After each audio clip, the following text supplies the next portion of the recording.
Evlenmeminde ayrılığın vakı yetti. Bir garip bir oğlumun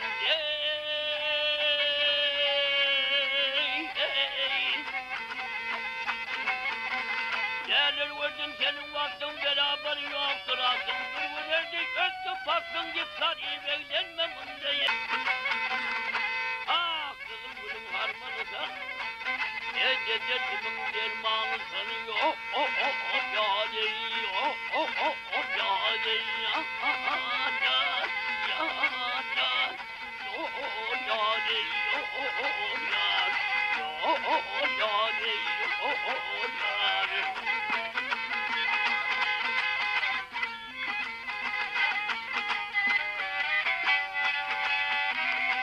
Ay dedecimin dermanı sen gel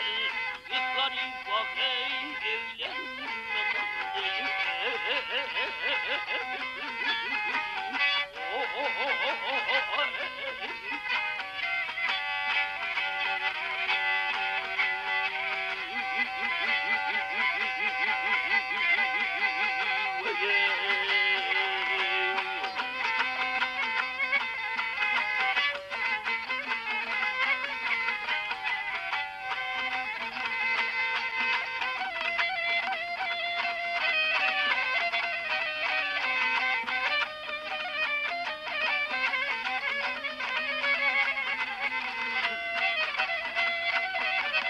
Ya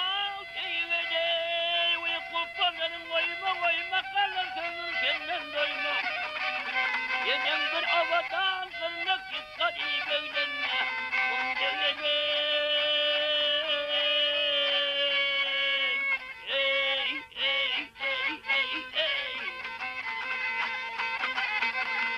Ah baksa tapmadım vatandan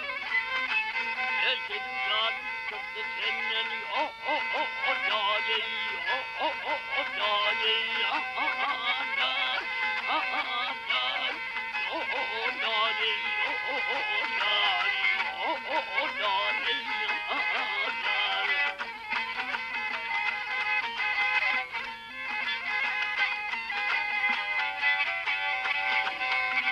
Ayşe sen evden geçtim senden gel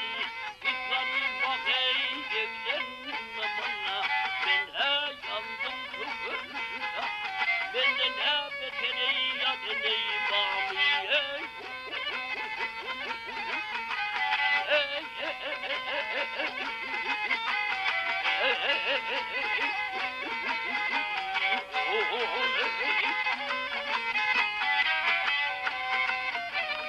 Oy git garip edeyim evlenmem da ya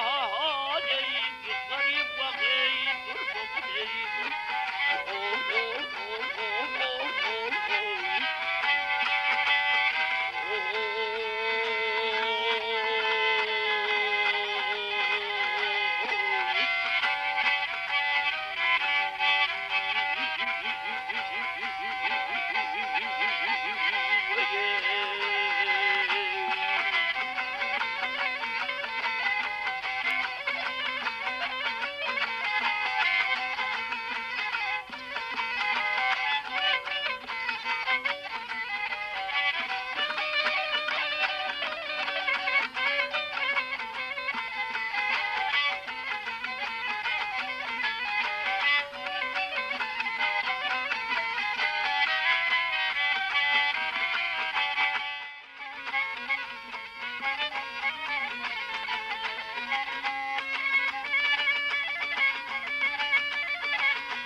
Zamanını vermeli sana tabanı.